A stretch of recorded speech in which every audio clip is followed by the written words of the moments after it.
Hey guys, Palsteron here, and today let's talk about my Maw of Mischief Elementalist. Now this is part of a series that I do every league, which is called a League Start series, and I just want to focus on, this is not a just full build guide. We don't know what's going to happen in the patch notes yet. If you're from the future, you already know what's going to happen, but I did wait to upload this until the patch the Balance Manifesto is out, right? So basically in the manifesto, there's no real changes here. They took away some life. They gave Stone Golems some life back. I'm going to explain to you how this build works in detail, but still you can't be 100% certain that this is still going to live for the patch notes. Maybe there's something is going to happen. So just keep that in mind. Otherwise, I also want to say I didn't like invent this build. This build has been around for 2 patches. There's a lot of other good content creators out there who have uploaded these before. I'm just taking my spin on it. I just wanted to try it out in a league start scenario on more of a budget. So if you're looking for an end game version, I'm going to give you some tips at the end, but mostly I'm going to answer the question, is this league start viable? But before we go into that, let's talk about Maw of Mischief, the helmet we're talking about. So this is a helmet that grants you level 20 Death Wish skill. And what the skill basically is it's a channeling skill, and it will explode a number of your minions. The longer you chain for, the more minions will be exploded. In this case, you can see, boom, once I stop channeling, my Stone Golems are basically going to get destroyed. Now, this doesn't take very long. If I one-tap it, just one Golem gets exploded, and this is basically how you will map with this.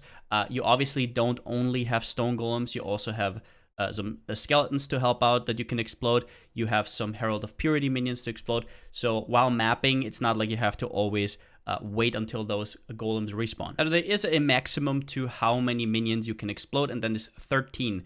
And the reason why Ignite in particular is so strong with the skill is because you can summon a lot of minions and then you can explode it. And for each minion that you sacrificed, the hit gets 10% more damage. Not only that, but the reason why this is so strong with Ignite is that you can scale Minion Life on the passive tree, right?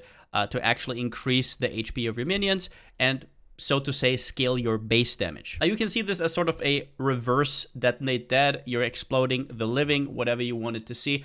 Here's the reason why this works. Now, what are the minions that we're going to use? Number one, summon skeletons are very easy to summon. You can just explode them immediately.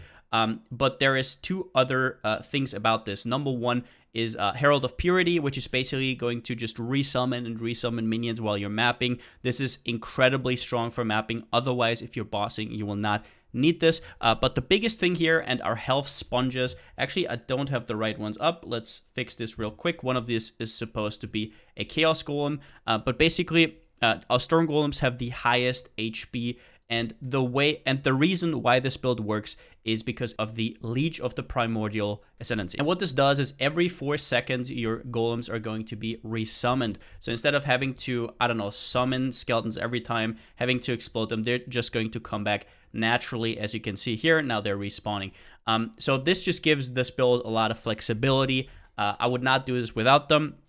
And obviously, Elementalist is the perfect addition as well, because if you're scaling Ignite, well, you have Shaper of Flames, you have Mastermind of Discord, you have Heart of Destruction, so it's just a very neat package. Now, one stigma this build definitely has is that it's too clunky to play. For whatever reason, I'm not really sure. I think the problem most people face is that Herald of Purity, they're not running Herald of Purity, honestly, which is just a absolute god while mapping. You will see it in a second. Basically, the bossing can be a little bit demanding. You have a few buttons. You have to kind of like line up your minions well. That can be annoying. I will show you at the boss as well. I'm just going to put in a Forge of the Phoenix to give you a little bit of an idea on how this plays. You have a little bit of mapping and then a boss at the end. So the 2 buttons you're going to press while mapping is Death Wish, and I mean just push the button. You don't have to channel really, because everything just dies to Prolif. You just one tap. And then you have Convocation, which basically means the minions come to you, which can be very nice because we have no minion movement speed. They're just going to get lost. Behind you, you press Convocation, you press Death Wish, everything around you dies. That's basically how it's going to go. Against bosses, you can also summon more skeletons right here and then explode them all at the same time for that juicy 10% more damage per minion sacrificed. We also have Flammability here. Obviously, you don't have to press this if you have a Flammability ring. One thing I want to say here is, I don't have a Flammability ring. I don't have a Barracks right now. This is pretty much budget gear. We're around about 4 to 5 exalts, depending on prices. There's nothing really fancy. We have a 9 passive minion with just one notable here, and then a medium with just one notable there. That is basically it. We have a careful planning. I think we have like, yeah, we have like 2 of these, basically 2 stat jewels. So that is why you're not gonna see a barracks. But I can show you, you don't need a barracks for this to work. Now, what other buttons are you gonna press? You're also going to put down your Arcanist brand against bosses, and that Arcanist brand casts Purifying Flame, which gives you a little bit extra regen, and it also applies Combustion as well as Flame Surge. Now, if you're wondering why I'm using Purifying Flame, mostly it's there for Combustion because you actually cannot ignite with just Flame Surge. So that's the reason. Other than that, I don't think there's too much. We have Flame Dash, we have Shield Charge. You don't have to resummon your golems because they just get respawned, but let's quickly get into this map and how it works. Convocation, boom, everything around you dies. Let's see how about this Betrayal right here. Boom. Sacrifice, should be dying. Okay, it's dead. So this is basically how you play it. You just stay out of it, and as you can see here, the proliferation with the AoE from Elementalist is just completely destroying right here. Boom, everything dies, right? Let's just move on here. Wait, actually, this is the wrong way. All right, against bosses, this build is, so as you can see as well, the Herald of Purity minions just keep respawning. So even if you have to like ignite several times, it doesn't matter. You always have Herald of Purity minions, which don't have as much HP as your golems, but it does not matter. Simply because you don't need that much ignite damage to just kill a whole pack of mobs, right? Let's get this real quick. Now, since we just took a shrine, one of the biggest downsides of this build is actually that you cannot use the Ghoul helmet, which is an absolute mainstay on Leaguestart, but you can't use it because your main item is obviously a helmet. All right, let's move on. Let's show you some bossing. That was a little bit nasty. Let's go through here. If you're wondering, we're kind of memeing with default filters, so that's what that is. But as you can see here, this, if you felt like this feels clunky for a Leaguestarter, I don't really know. I haven't really felt like this was clunky at all. It was totally fine. I will show you what it can specialize in later if you want to, though. Now, let's go into the arena. So obviously, we're going to prepare the Skellies that we're going to explode onto the boss. And we're also going to prepare the Arcanist brand. And then we just do this. We have Maven activated. All right, let's sacrifice our thingies. All right, we have Maven. Do a little bit here. You have to be a little bit careful here. All right, you do this, boom, get away. Pretty safe playstyle. You apply the ignite, and after that, you can basically just chill. Get the Arcanist brand on. I think he got healed there. Let's not die to that. Boom, get them over there. Let's resummon some zombies. 1, 2, and he's dead. The reason he died there also is because I have a Calling Strike on both my Summon Skeletons and my Chaos Golems, but this is basically how this build feels like on roundabout 4 to 5 exalts. Now next up for shield, this is the second most important item. You want any shield with +2 level of socketed gems. Now what we had before is we were running a I think it was Vix Lunaris. Basically, you have these 2 shields that both drop from the Twilight Temple unique map at the end, depending on if you choose the fire side or the cold side. And if you have both of them, you can then combine them with a Orb of Fusing together to get this item. It's usually around about 10 to maybe 15 chaos. And what this does is it gives you extra HP on your summon Stone Golem. And not only that, if you have an Empower, in this case, I bought a level 1 Empower, but it still gets the +2 levels. So in this case, we get up to level 25 on our Stone Golem, which has by far the most life. We're also supporting it with Minion Life support. Oh yeah, also the damage links in the Maw of Mischief are Deadly Ailments, Burning Damage, Inspiration, and Ignite Proliferation. Now I see people running around here not running Ignite Proliferation, running Barracks. I personally cannot believe that. I cannot believe that these people have ever played with Ignite Proliferation before. The reason you use the support gem is because it has a lot of radius. You get 23 to 24% more Ignite damage anyways. It's not as bad as, and like it's not like you lose a gem slot or anything. You get a lot of more damage, and you don't lose a ring, so you can kind of cap your resistance there. I would use Ignite Proliferation over Barracks in a heartbeat. Obviously, in endgame, if you're mapping, you want to have both. But yeah, I think this is an absolute no-brainer, especially when you're doing stuff like Breach, Abyss, Logbooks. Another piece to this is the Scourge Terror Claw. You can use different scepters here. I'm actually not sure if I have my old scepter still somewhere here. Here it is.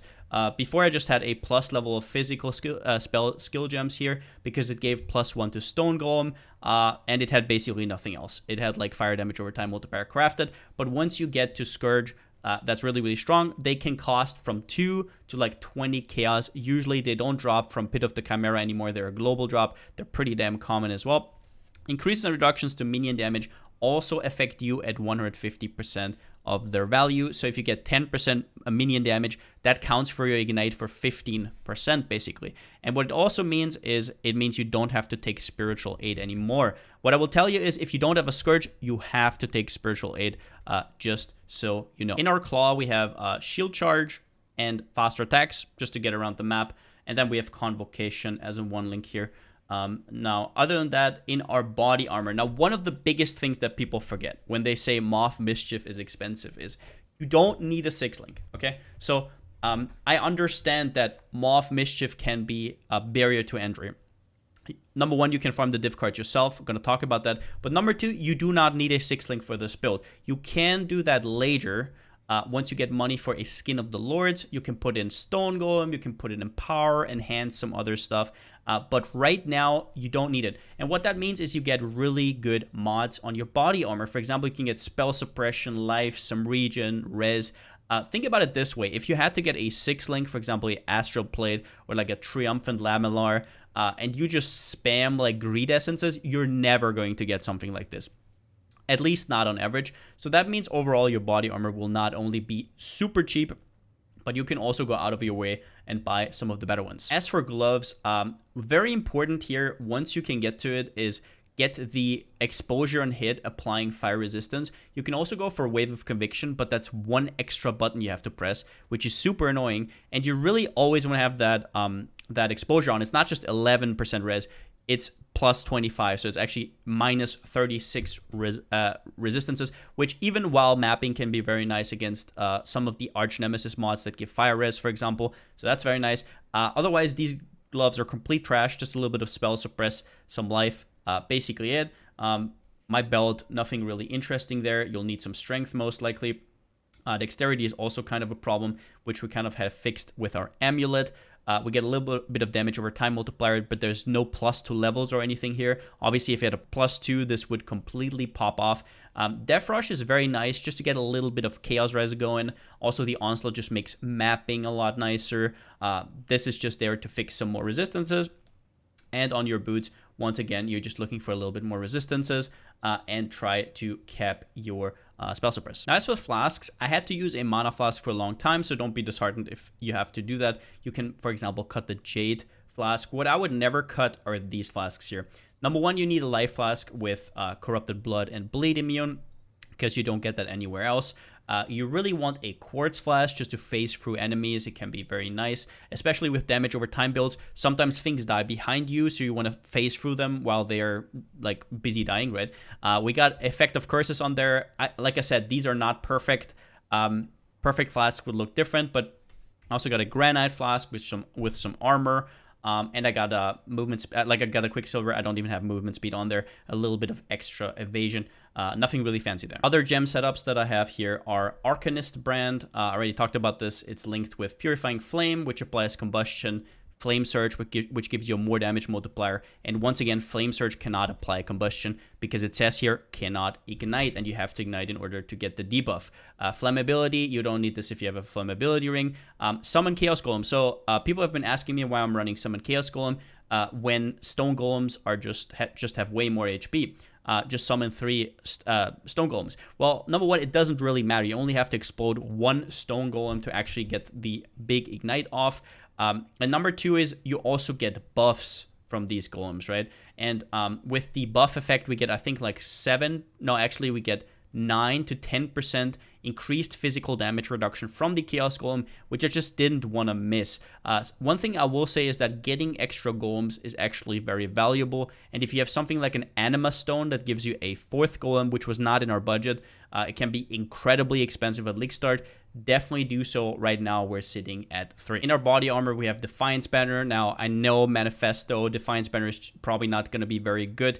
What I would say after the Manifesto changes, because I'm probably going to remove this from the POB as well, Defiance Banner will probably be gonzo because the mana reservation efficiency here that I took will not be eligible anymore. You will switch this to increased effect of auras on you. So you will have to remove the Defiance Banner to be able to cast your stuff. If we have a Molten Shell, we usually have this on left click. I actually forgot this for the showcase, so good thing I didn't die. Determination, Grace, we talked about that. Herald of Purity. Now, Herald of Purity, I swear on it, I cannot map without this. I just can't. I love just buttering through enemies like you saw earlier. So if you, for example, hate fun, remove your Ignite Prolif, remove your Herald of Purity. I really don't mind. You can also switch it out for something against bosses if you want to, sure. Flame Dash is just to get over hurdles. Now, when it comes to passive tree, there's a few things. Number one, the Elementalist is pretty cookie cutter. You have to go Leech of the Primordial to resummon your golems.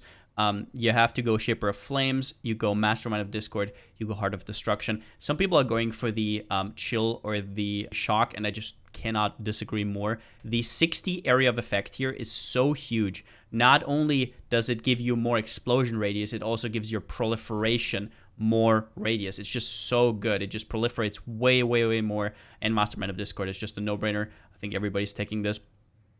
So basically we're starting out here. Now, to fix our dexterity issues, we have a careful planning here, which is definitely worth it. Now, if you have better gear, maybe you can replace it, but in the end, I don't think it's worth it. We have to get to Golem Commander here, which gives us +1 to summon golems, and the Master here is also really strong. It gives us 30% increased maximum life, and it has reduced life recovery, which is not a problem, because here's the thing, we already talked about this in the intro, you need a Blessed Rebirth Jewel. Now, at the start, you won't really notice this, because in white maps, your golems are not going to die. They're never going to die. It doesn't matter. But the cool thing about this is later against bosses, they might. But with Blessed Rebirth, it's very hard for them to die because minions created recently cannot be damaged. So that is 4 seconds of immunity for the golems that just came back from being exploded, right? As for notables, the only important one is Primordial Bond. Obviously, this is a very suboptimal minion jewel. The optimal minion jewels are very expensive, so I went for just this. 10% damage per summoned golem, effective buffs granted by your golems. This gives you more physical damage reduction. It also gives you more regen from the stone golems. Other than that, there's nothing really important here. Just take the damage over time. Mastery. We went over here basically for spell suppression. These nodes are actually going to get buffed from the manifesto at least, but some of the gear will get nerfed in terms of how much spell suppression it gives, so you might have to reconsider some things in order to get 100%. Even if you don't get 100%, spell suppression is still always worth it, trust. Now, other than that, everything's pretty cookie cutter. Once again, if you do not have a Scourge Claw, definitely you have to take Spiritual Aid. You have to, okay? Don't forget that. Yeah, and then here, I guess a little bit of a controversial one, which I don't know why. Spiritual Command. Increase the reductions to minion attack speed also affect you. You might think that's not important, but the thing is, with you shield charge around, you're getting like 40% attack speed or something from this combined. It's for me, it's a no-brainer. If you hate fun, like I said, you will see a few choices I made here to make this build feel better. Spiritual Command, Herald of Purity, Ignite Proliferation. If you hate fun, remove all those, get your POB damage. I'm totally fine with that, but I just can't do it. Sacrifice is absolutely mandatory as well. And you want to get the Convocation has increased cooldown recovery. Like I said, your playstyle is going to be a lot. You shield charge around, Convocation, explode. Convocation, explode. So the faster it's up again, the better. You can even go for the Convocation cooldown recovery on your helmet, but that might get pretty expensive at Leaguestart, so I did not include that. Now, next up, let's talk about farming Maw of Mischief. This is a little bit of a weird myth that I heard that it takes like days to farm this helmet. I can definitely tell you it is not the case. A lot of you will know this already because they like accidentally farmed cemeteries and they're just like dropping them left and right. But basically you need 13 cards to get the Maw 13 Cursed Words divination cards, and we personally farmed them in 35 maps. I've heard some other people who had it in like 28, some had it in like 38. Overall, I think like the average is around about 30 to 40, you could say approximately. And they drop in Cemetery, Graveyard, and Grave Throw. The comfiest layout there being Cemetery because it also has an easy boss. Graveyard has an annoying boss, but basically a very similar layout to Cemetery. And Grave Throw is a little bit more annoying. So one of the things about this build is its viability for Leaguestart will heavily depend on where these maps are on the atlas. And this is so important because you have to realize it is vital that you can sustain these cemetery or graveyard maps or whatever. This league, there's a tier 4 cemetery map. It's pretty damn easy. You don't unlock any other T4 map. You have a few nodes that give you like connected map drops from the atlas passive tree, and you can kind of ping pong around, sometime using cemetery, then going back to like basilica, going back to cemetery, and so forth and so forth. But overall, this could be a problem depending on how the atlas is shaped next league. So while you can farm this in a few hours this league, next league it might be a lot harder. What I will also say is for people who are not planning on playing this build, definitely keep this in mind. You could actually make a ton of currency because I have a feeling that this build will actually be quite meta. So you might make a buck just selling these cards to other people who don't understand how to farm them. Like I said, I have been shocked by people thinking this takes like 100 maps or whatever. I don't know where this rumor started, but we just have to test it out for ourselves. Now, also, one thing is while you're farming these cemeteries, what will usually happen is you will drop like 8 cursed words or maybe 9, and then you dropped so much random currency that you can just straight up buy the rest. So it will also not really take you as long as I did with basically my solo Saphound try. And what you can also do is you can farm heist and just buy the cards. You can do like chaos recipe, but I assume that since this build will probably be meta, it's on the radar. A few other content creators already put it in their eyes as well. I think this is going to be a too expensive one, and I would definitely think about how you can farm a few of them yourself. As for leveling, we basically started out with Holy Flame Totem plus Wave of Conviction. Before we had Wave of Conviction, we were using Purifying Flame. You also want to get a Flame Wall in there. Now, we don't have any footage right now of that, unfortunately, but it's not that important at level 28. The important part is you transition into Armageddon Brand Cremation. Now, after the Balance Manifesto, I'm not 100% sure about Cremation, but I don't think the nerfs really matter. It more matters for like endgame simulacrum farming cremation build. I don't think it will matter. If you feel like it does no damage, you can also just go back to Armageddon Brand plus cremation, but the Armageddon Brand is definitely huge. After you have that going, basically you can just farm up the helmet. I already talked about it in a different ways. You can just straight up buy them, farm them yourselves, but let's look into the POB. So the leveling process is pretty straightforward. Now, number one, the skills you want to use later are going to be Armageddon Brand, Cremation, Desecrate. Before that, you will be using Holy Flame Totem, Flame Wall, and Purifying Flame, with later at level 18 replacing that with Wave of Conviction, which also gives you a very nice minus resistance exposure. So now basically the way you start off is just like any normal witch. You obviously don't take this at the start. Now, if you're confused about this, basically as soon as you get Spiritual Aid, all your minion damage will also count for everything else. So then you can start taking stuff like Lord of the Dead. But for now, you're just going to straight up go up there. You're not going to pick up any brand nodes until you actually have Armageddon Brand, which is going to be at level 28. Until then, Heart of Flame, absolutely huge. You just go over there. If you want to, you can also path through here, which is something I did. Take Elemental Overload, go through here. Don't even go there for now because you don't need the brand nodes. This can help you out quite a bit, but it will also cost you regret points later. So if you're fine with doing the quests that give you 2 regret points, totally fine. Or if you're fine with spending a few regret orbs maybe later, also fine. Nothing really too important here. I would say that definitely you want to have Runebinder by level 28. You want to then start getting Runesmith and Brand Equity. Other than that, one thing that will change, obviously, is the mana reservation is not there anymore since the Balance Manifesto. So you will have to cut Defiance banner and make it without it. It's going to reduce your armored evasion, but Don't forget that now, instead of this, you're going to take the increased effect, which got nerfed from 15 to 10, but it's still something. And basically, yeah, just take this. Now, one thing you might have to take as well is maybe dexterity, but I don't think it's going to be necessary. I took precision for that reason. Definitely look out for something like a Jade Amulet to help you out a little bit. If you see gear pieces that have dexterity, that's huge. You can also just craft it on with the crafting bench. Now, we talked a lot about League Start, but obviously you also want to beef up your character at some point. Now, there's a lot of upgrades that we didn't do simply because we didn't want to spend the money. We wanted to know how it works without these powerful items. I tracked down some people who actually have all of these items in one. Ashes of the Stars, I guess, would be something I would also have to add down here as a very expensive alternative. Now, one of the things about Ashes of the Stars this patch is since the mastery here will get nerfed and will get removed, mana reservation efficiency in general is going to be a lot more premium. So if you look at the items that a endgame version has, this person here has a very, very cool setup. So number one would be Skin of the Lords. And the reason Skin of the Lords is so hype is not even because it gives you more damage, but because it frees up your shield slot, which frees up Aegis. So now instead of having to get a +2, or I think there's, yeah, I think +2, you can now get that in your body armor. At this point, you will have to get a really, really good Skin of the Lords, though, for example, with Elemental Overload. In this case, I don't love Elemental Overload. I don't really feel like it's procced often enough.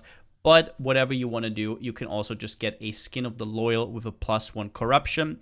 Either way, he puts Convocation here with Enhance, Empower, Summon Stone Golem, Minion Life, and Awakened added fire damage, also to give an extra level there. Now, you can definitely play around with these setups. It basically is just about freeing up your shield slot, and then you get Aegis. So number one here, we have the Skin of the Lord setup. We have the Aegis. You can also use a spell suppression shield if you are not set up for Aegis. We talked about Ashes of the Stars. Next up, Anima Stone is an absolute big one. You might be confused why we need an additional golem since we just need one golem, right? Well, it's still really nice for consistency. Sometimes your golems are just off, but maybe one golem is next to you. It just gives you more AoE, it gives you more damage, it's a 10% more damage on your explosion. Overall, you will definitely know once you tried it out, it's definitely worth a jewel socket. Now, our boy here also did not go for the second golem, which I respect. I think going for the second golem would sacrifice too many jewels. It would be really hard to get into the build. And then we have our rings, which are also huge upgrades, and that would be number one, a Polaric Devastation. This gives you Cover in Ash, which is straight up a 20% more multiplier, and it also slows down enemies, which can be huge. And Barracks is just going to absolutely destroy enemies while mapping. As for more specific upgrade paths, if I should League Start this, I will make a complete build guide here. I will go in detail, in depth about it, but so far these are the most important ones. So if you have a few Exalted to spare, those will be your next upgrades. Now, at the end here, I want to answer the question that everybody will be asking. Is this build League Start viable? Some people have said no, some people have said yes. I can say that overall, I think this is a League Start viable build for sure. It has way too much damage. It has no business doing these amounts of damage on this amount of gear, but there's a few caveats to that. Number one is you have to understand how the Atlas works. Basically, if you're a new player, stay away from this build because there's some intricacies here that you might not be able to understand.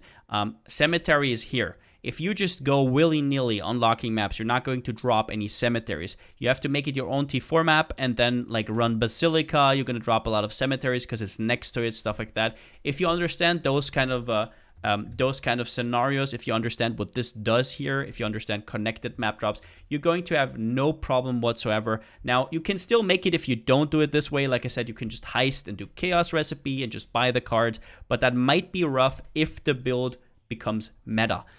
So that's number one. Number two, if you're fine with playing Armageddon Brand Cremation until you get Maw. Now, if you're a new player and you say, well, I take this as a journey and I'm fine with playing Armageddon Brand Cremation until I get to Maw, you saw some clips before, maybe you liked it, then that is totally fine. You can just farm up for Maw and then later you get into it.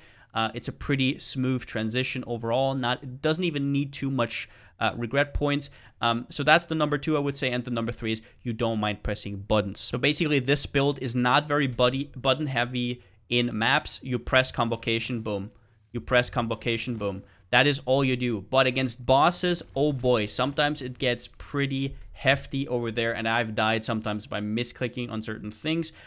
Number one thing I will say is, since Divine Blessing is gone, you're not going to have to risk your life anymore just to get that extra malevolence going. I already removed that. But what you will have to do is sometimes summon your skeletons, then put your Arcanist Brand, then channel a little bit, and then get out of the way quickly, right? You are not that tanky. You are doing okay with Grace Determination, but overall, you're not like, you can't tank. You don't have an Aegis or anything like that at this point in the league, so you have to know certain boss mechanics. It can be stressful at times, but in terms of mapping, it is extremely chill. Now let's go over strengths and weaknesses here at the end. I think it's really important to actually tell you guys what the upsides and the downsides are, so you can choose if this is a build for you. Number one thing, this build is ridiculous when it comes to Expedition, Breach, Ritual, Abysses, Ultimatum, everything where you're like standing there and waves of monsters are coming at you. Same with logbooks, by the way. Logbooks are so good. So one of the things with a lot of builds that are good at logbooks at the start of a league is, if you get a random boss, you're done. You're basically done. You get you get bad mods, you get a boss, you might as well log out. And the difference between a build that can actually do that boss and not is a lot of currency, because you get a lot of currency from killing that boss. So this build can do that and still has proliferation, still has really, really good clear. Now, as I say, it's not the best mapping character because mapping is different, right? But with something like Expedition, Logbooks, Breach, you don't have to be on the move all the time. It's also about just having a stationary target and waves of monsters. So for these kind of things, also Ultimatum is coming back. You have to think about that. Overall, I mean, it's just absolutely great at those things. Then we have high boss damage at low investment. So for Ignite builds, single target damage is one of usually the weak points. There's only very little builds that actually don't have that problem. For example, EA Ballista does not have that problem, but this is also one of those builds. The thing I will say, and what I said already at bosses, is you will have to know your keybinds. You'll get into it. The first few bosses, you're going to be very clumsy because you have to press a lot of buttons. But for me, that is fine personally, as long as I don't have to press a lot of buttons while mapping. Because when you're at bosses, you're at high alert anyways. It's not that big of a deal. And number 3, no 6-link needed. Obviously, you need the helmet. We're going to talk about that in a second. But on top of that, you don't need a 6-link for anything. No fusings, no nothing. You can even run a unique body armor without having to, like, basically do anything for it. Now, as for weaknesses, obviously, this plays into you need a Maw of Mischief. Once again, I want to connect these dots because people complain that they need a Maw of Mischief, but you don't need a 6-link. That counts for something. Maw of Mischief can be farmed. I outlined you a few things that you can do.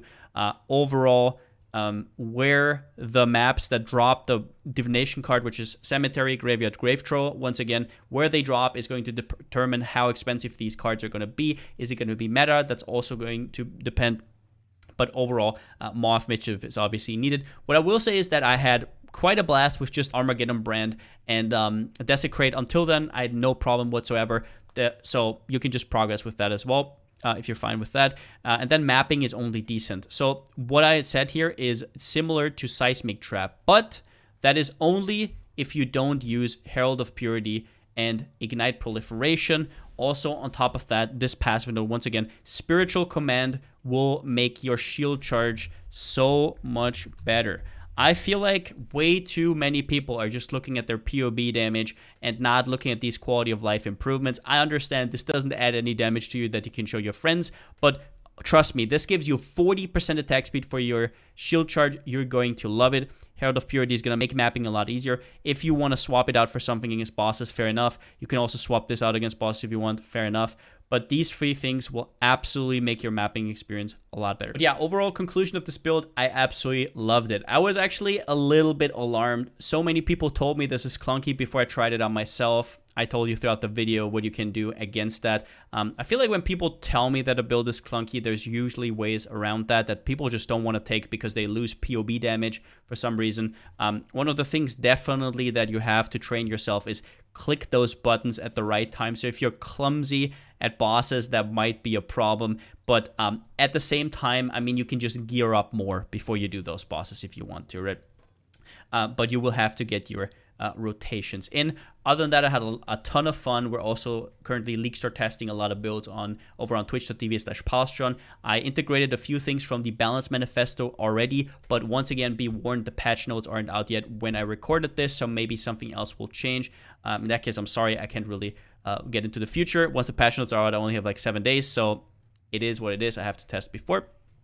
But with that being said, I hope this video could educate at least a little bit, and see you next time. But that's it for the video. If you liked it, give it a thumbs up, and if you haven't already, subscribe. As always, a huge shout out to my Twitch subscribers and my Patreons. I couldn't do videos like this without you. Thank you so much for the support. And yeah, what a blast to play. I definitely underestimated this build.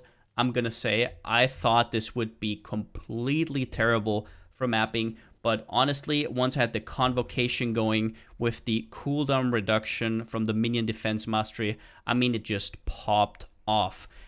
Very fun build. I would never play this without Proliferation. I had to defend, just so you know why I'm saying this often, I had to defend my choice of using Ignite Proliferation to not lose, like, losing the damage is totally worth it. You'll see it. Just equip the gem, trust me, but other than that, ton of fun, and yeah, since I still don't have a slogan, see you next time.